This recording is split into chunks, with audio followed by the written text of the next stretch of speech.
com a graça e a paz do Senhor Jesus. É muito bom nós nos reunirmos e relembrarmos os cânticos mais, vamos dizer assim, antigos, né? Esse cântico mesmo, muitos anos que a gente não cantava, e muito bonito. Eu quero convidar os irmãos para a leitura da Palavra de Deus, no livro de 2 Reis, capítulo 6, versos de 1 a 7. 2 Reis, capítulo 6, versos de 1 a 7.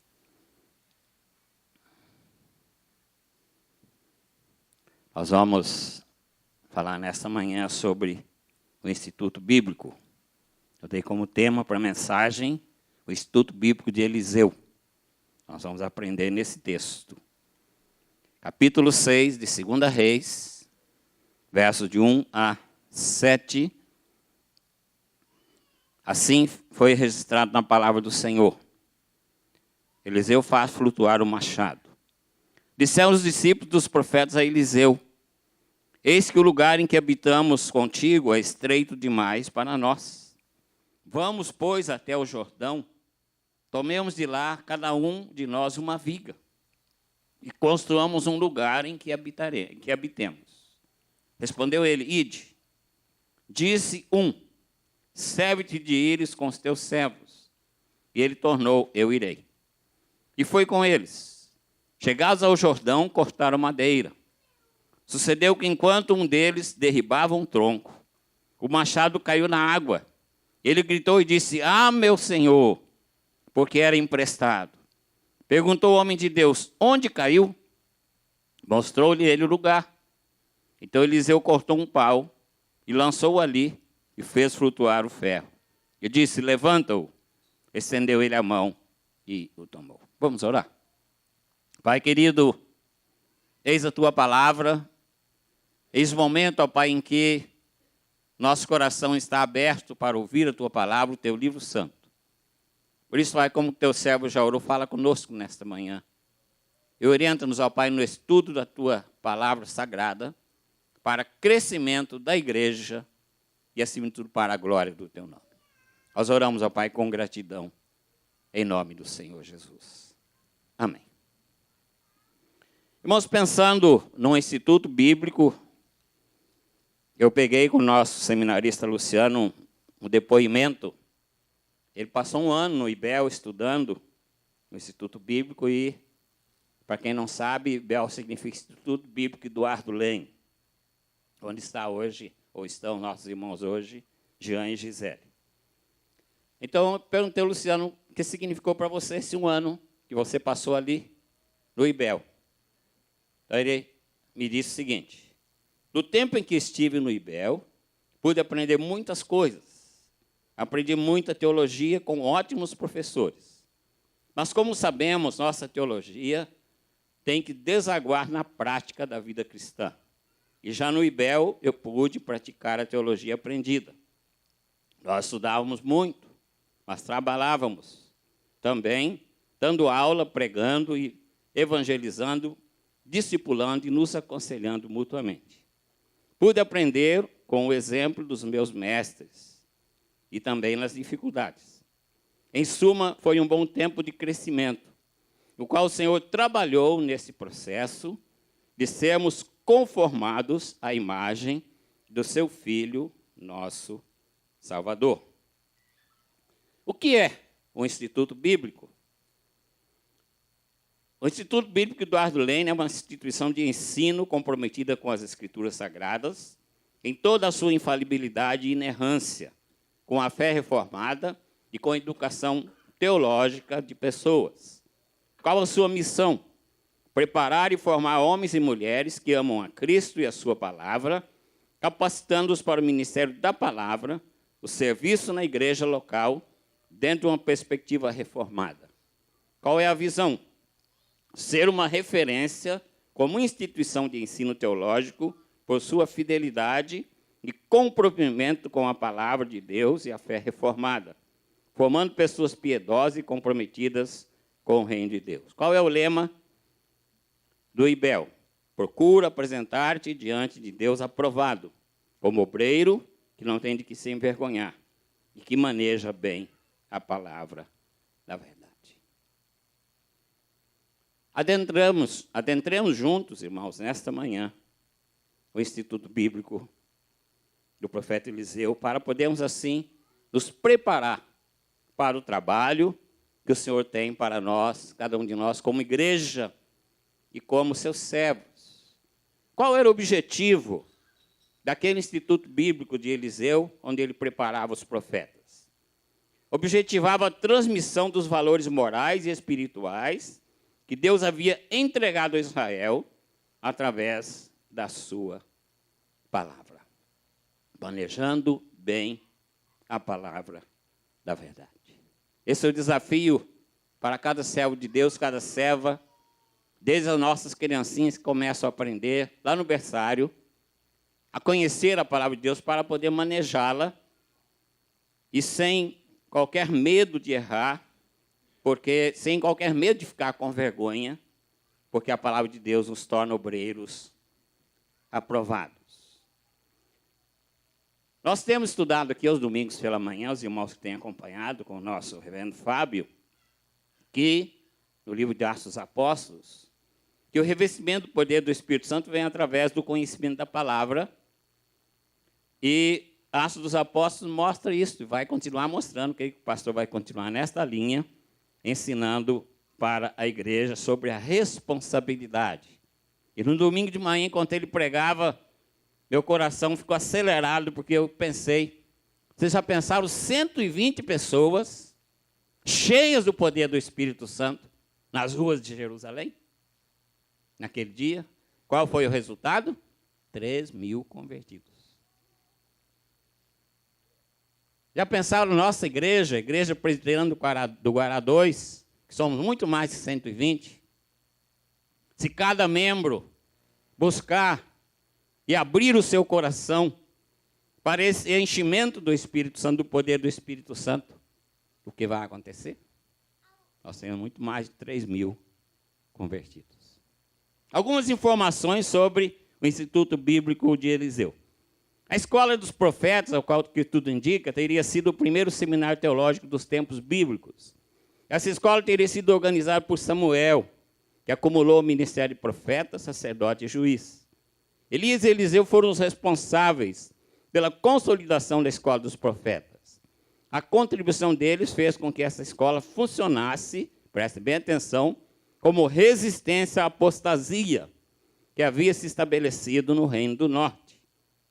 A escola dos profetas estava fundamentada no ensino bíblico, e por isso as instruções eram tanto morais quanto espirituais. Não era uma escola apenas para dotar os alunos com conhecimento, mas, sobretudo, para que esses tivessem uma profunda experiência com Deus. Os profetas não aprendiam apenas conteúdo bíblico, eles também eram inseridos no sobrenatural, nos milagres de Deus.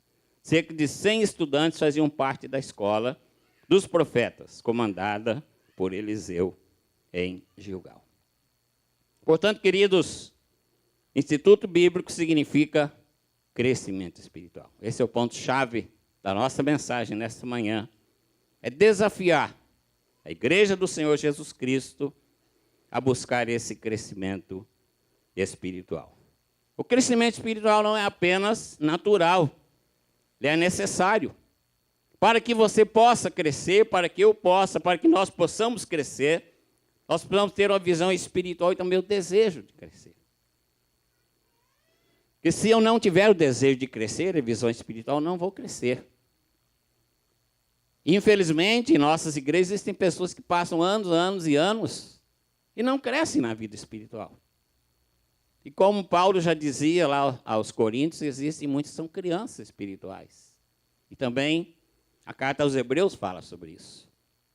Então tem de haver em nosso coração uma visão espiritual. Fala, eu quero crescer, eu vou crescer, vou lutar para crescer, vou buscar tempo para crescer esse crescimento espiritual. Isso é algo sobrenatural. Esse crescimento espiritual é algo natural, é algo sobrenatural, e é um milagre para aqueles que confiam em Deus. Por que é sobrenatural? Por que é um milagre? Porque muitas vezes você estuda o texto várias vezes. Você não entende o texto. Mas, de repente, você está ali estudando. E o Espírito Santo abre a sua mente. Isso é algo sobrenatural. Por isso que, muitas vezes, nós vimos o pastor Rossi desse púlpito falar, preste atenção na mensagem. O pregador está aqui, não está aí, não. Por quê? Porque é algo sobrenatural. E só vai aproveitar e gozar desse algo sobrenatural quem estiver ligado. Não no celular, mas ligado naquilo que o pregador está falando. Né? Então, queridos, esse é um desafio para a gente nesta manhã, o desafio do crescimento espiritual. E a primeira coisa que nós vamos ver, com base no texto, versículos 1 e 2, os desafios, os limites humanos nos levam a crescer. Os desafios e os limites humanos nos levam a crescer. Versos 1 e 2 diz assim, disseram os discípulos dos profetas a Eliseu, eis que o lugar em que habitamos contigo é estreito demais para nós. Vamos até o Jordão, tomemos de lá cada um de nós uma viga e construamos um lugar em que habitemos. Respondeu ele, ide. Dizem alguns historiadores que eram mais ou menos 50 alunos. Então imagine 50 mais um, mais Eliseu, 51. Cada um trazia uma viga. Então ia ficar um instituto muito grande. Ia ficar um alojamento muito grande para poder reunir mais discípulos sendo preparados para a obra do Senhor. Como já disse, esse foi o primeiro seminário de teologia da história. E como isso aconteceu, os alunos enfrentaram muitos desafios, como a gente enfrenta hoje também. Mas os alunos vieram para estudar com o fim de crescer espiritualmente para melhor realizar a obra de Deus. Então, quando você busca um preparo na área espiritual, você está querendo realizar o trabalho do Senhor da melhor maneira possível. Você não quer fazer a obra do Senhor relaxadamente. Então, com a chegada de muitos alunos, o local ficou pequeno. O alojamento era pequeno, a sala de aula era pequena.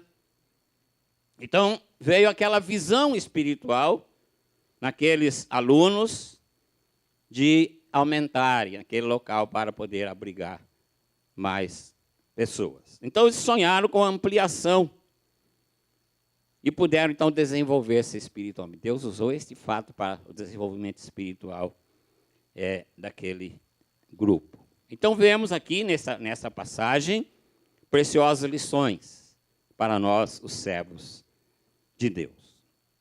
No crescimento espiritual não há lugar para acomodados.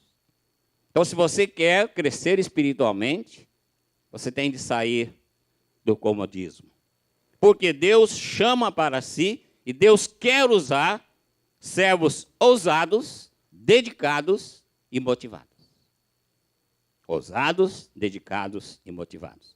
No crescimento espiritual é necessário ter visão para ir além do que já existe e do que se vê. Imagina aqueles alunos falando, mas a gente está tão apertado, a gente não tem condições, então vamos construir um lugar maior do que este. Eles não pensaram, né, vamos fazer uma grande campanha, vamos juntar aí tantos milhões. Não, eles falaram, vamos fazer. Então é necessário, queridos, ter essa visão de ir além. O que existe não está sendo o necessário, o suficiente, então vamos além. Vamos partir. Terceiro, no crescimento espiritual é preciso ter atitude positiva. Por quê? Porque vamos enfrentar desafios no caminho do desenvolvimento. Então, aqueles servos chegaram para Eliseu, o líder espiritual deles, o professor, e disseram, está pequeno o alojamento, vamos construir o maior. Eliseu falou, tudo bem, vamos construir. Então, vamos juntar os alunos, vamos pegar ferramentas emprestadas e vamos, então, partir para o trabalho. Então, isso é o quê? Isso é visão, isso é ousadia, isso é dedicação, isto é motivação. Em segundo lugar, crescer em comunidade sem confrontar a direção dos líderes espirituais. Ou seja, vamos todos juntos. Né? Eles podiam, como a gente costuma fazer hoje, vão nomear uma comissão para isso, né? Vamos nomear uma comissão para estudar, ver se vai dar certo, para estudar o terreno, para ver tudo direitinho, quanto vai gastar. Não, eles falavam, vamos fazer juntos. O alvo, o objetivo, era que ocupava a mente de todos os alunos, vamos fazer. Mas vamos fazer debaixo da nossa liderança espiritual. Nada feito às escondidas, nada feito à revelia. Então, esse é o segundo ponto da nossa mensagem, crescer em comunidade, todos juntos, sem confrontar a direção dos líderes espirituais. Versos 3 a 7 do nosso texto diz assim: disse um, serve-te de ires com os teus servos. Ele tornou, eu irei. E foi com eles. Chegados ao Jordão, cortaram madeira. Sucedeu que enquanto um deles derribava um tronco, o machado caiu na água. Ele gritou e disse, ah, meu senhor, porque o machado era emprestado. Perguntou o homem de Deus, onde caiu? Mostrou ele o lugar. Então Eliseu cortou um pau, lançou ali, o fez flutuar o ferro e disse, levanta-o. Ele estendeu a mão e o tomou. Como eu já disse, queridos, os alunos poderiam ter dito, não, vamos deixar o Eliseu descansar um pouquinho. Mas eles disseram, não, nós temos um líder espiritual, esse líder tem de estar conosco. Esse líder tem de estar nos orientando em todos os momentos.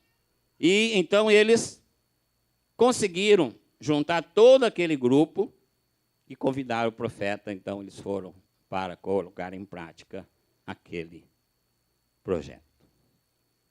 Mas teve problemas. Assim que surgiu o problema, foi notória a autoridade de Eliseu e a submissão do discípulo. Interessante isso, mas isso me chamou muito a atenção. Por quê? Tão logo que aquele machado se desprendeu do seu cabo e caiu no rio, ele não falou, não, eu sou um bom nadador, né? Eu vou mergulhar lá e vou pegar esse machado. Quem de vocês vai mergulhar para pegar? Quem vai descer junto comigo? Não. Eles tinham um líder espiritual. E esse discípulo logo procurou o seu líder. Falou, meu machado caiu na água e era emprestado. Além de cortar a madeira, eu tenho de devolver. Isso é submissão e humildade ao seu líder espiritual. Nós aprendemos com isso, queridos, que Satanás odeia quando alguém se submete a Deus e busca o crescimento espiritual. E ele tenta de todas as formas atrapalhar esse crescimento na vida do membro da igreja, na vida da igreja, porque ele sabe que isso é ameaça para o império dele já destruído, né, em nome de Jesus. Mas ele, nessa tentativa dele, ele cai do cavalo, né, reverendo? Ele cai do cavalo, por quê? Porque o poder de Deus é muito maior que o poder que ele tem. Por isso, quando a igreja toma essa iniciativa de crescimento espiritual, ela vai crescer.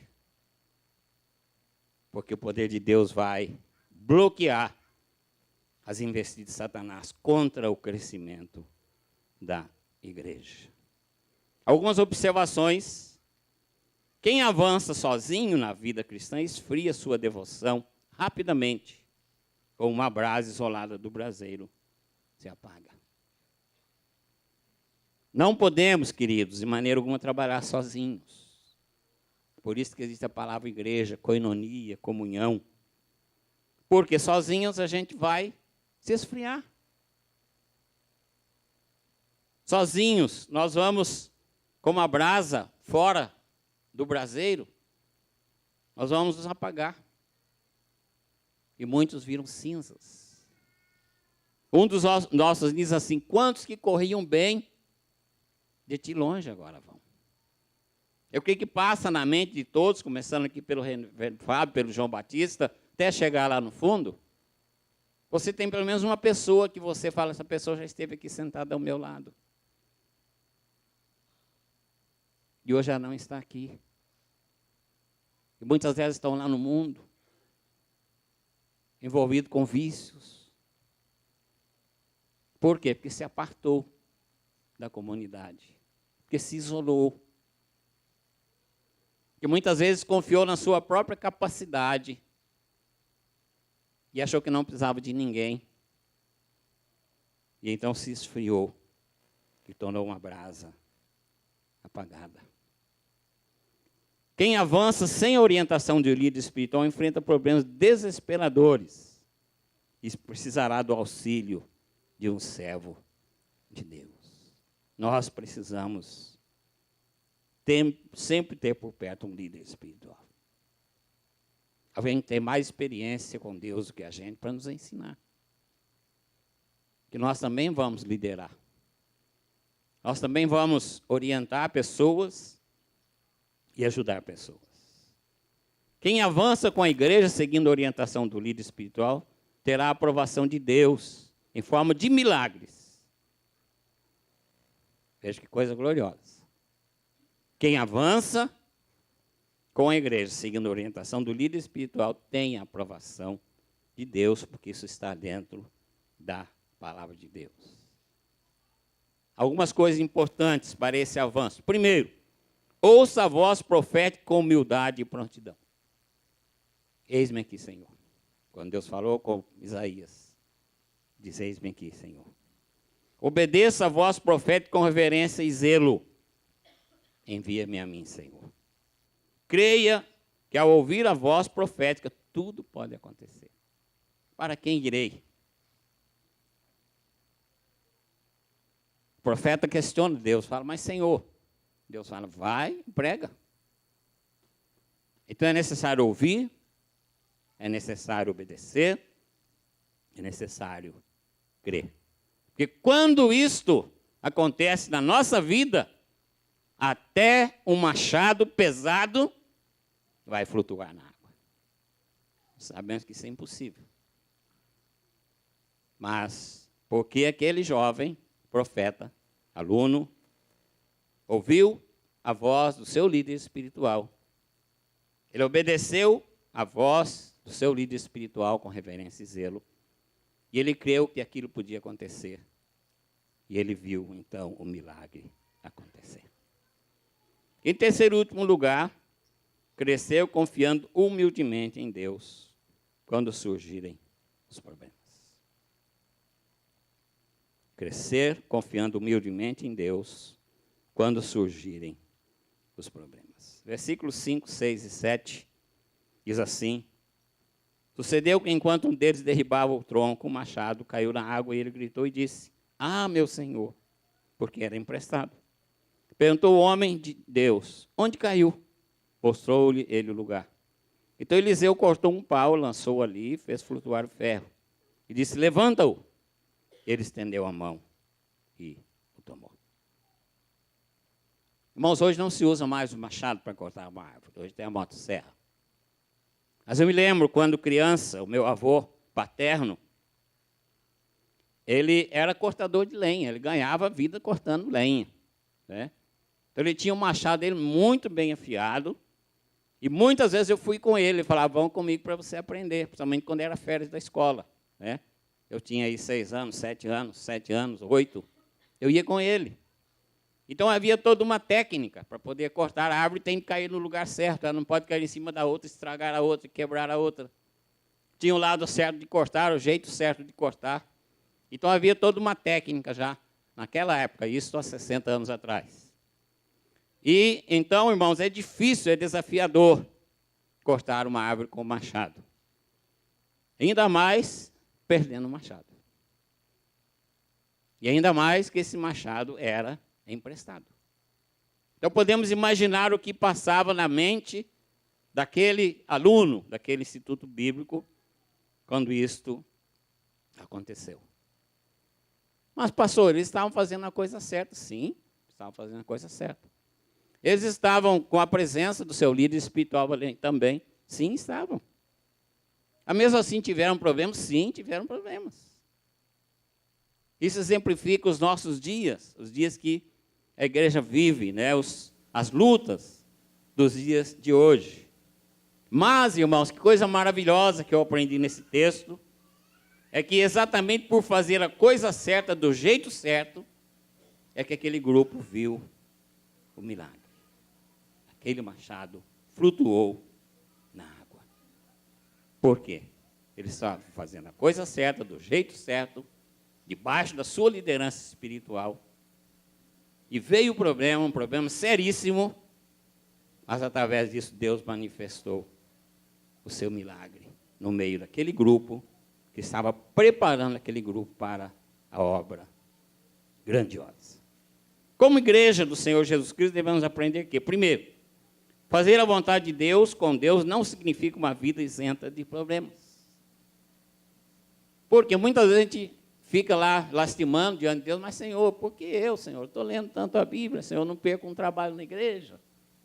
Eu venho lá do Valparaíso para assistir a escola dominical aqui, né?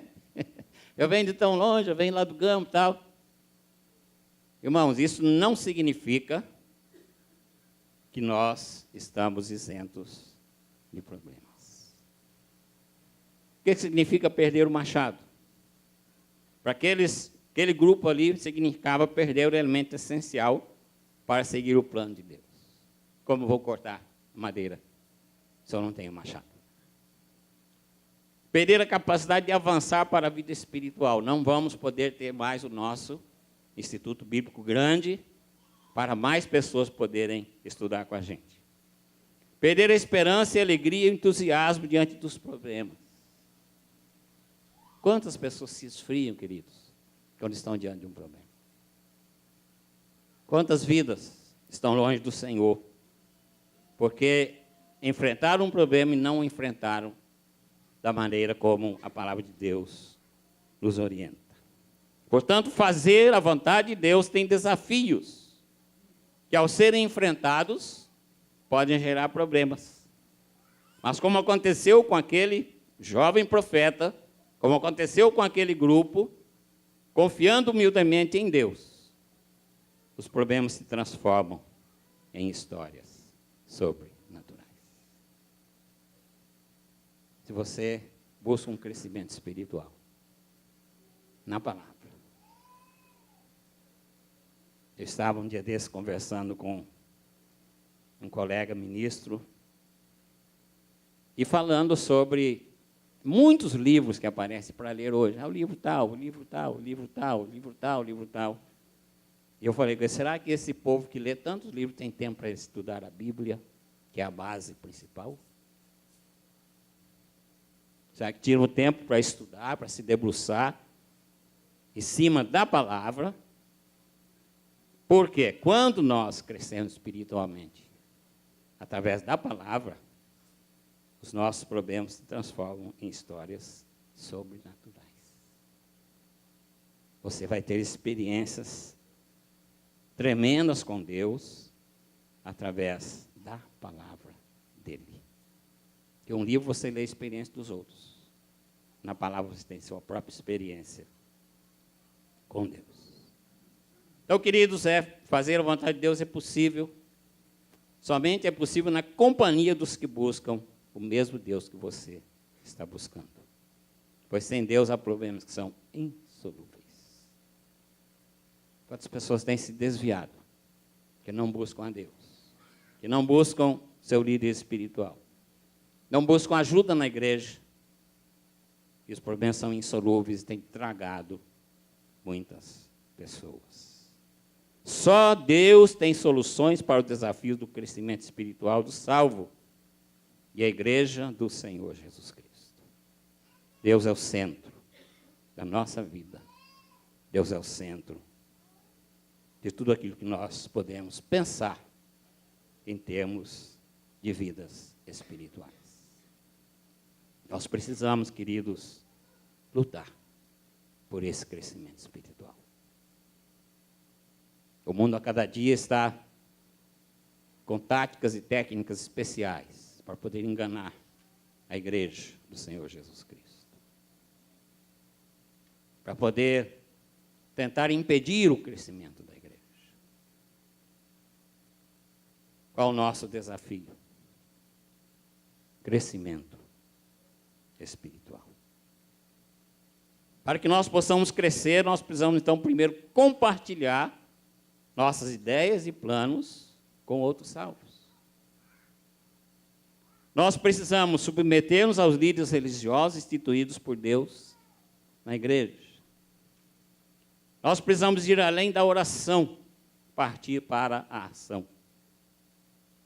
Nós precisamos agir confiando na orientação e poder de Deus, do contrário, o crescimento para. Ao homem compete fazer planos, mas a resposta certa dos lábios vem do Senhor. Portanto, tenhamos a visão e disposição para crescermos espiritualmente em comunidade. Irmãos, a gente tem tido experiências maravilhosas nos nossos grupos familiares.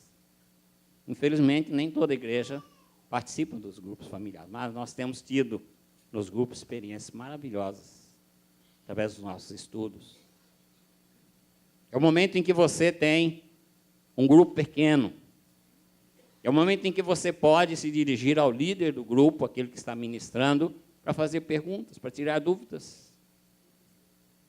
E assim vai a igreja crescendo, se fortalecendo espiritualmente. Precisamos ter visão e disposição.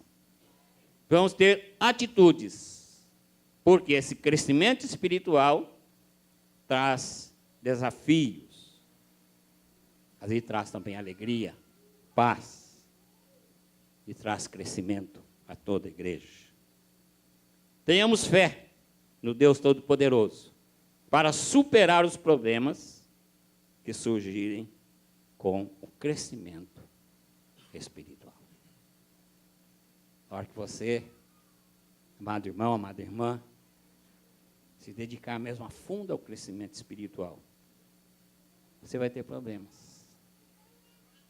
Mas quem está cuidando da sua vida é o Deus Todo-Poderoso. É o Deus que supera todos os problemas. E eu encerro com a postagem que foi feita pelo nosso irmão diácono Everson no Zap. Eu achei interessante, eu anotei para a gente encerrar a mensagem. Essa eu não sei de quem é, porque não está escrito lá de quem é, depois perguntar ao Everson, se ele sabe. Diz assim: maduros na fé se ofendem pouco, não perdem tempo competindo e não ficam buscando a aceitação de todos, porque gastam suas energias no propósito daquele que os chamou. Eu quero colocar você agora, nos colocarmos juntos diante de Deus para questionar o nosso crescimento espiritual. Como está o seu crescimento espiritual? Quando você quer crescer, você vai ter lutas, você vai perder o machado emprestado, você vai ter problemas, mas você está debaixo da liderança de Deus, de um líder espiritual constituído por Deus sobre você. E você vai ter experiências sobrenaturais. Esse é o desafio que quero deixar com esta amada igreja nesta manhã, para a glória do nome do Senhor. Vamos orar?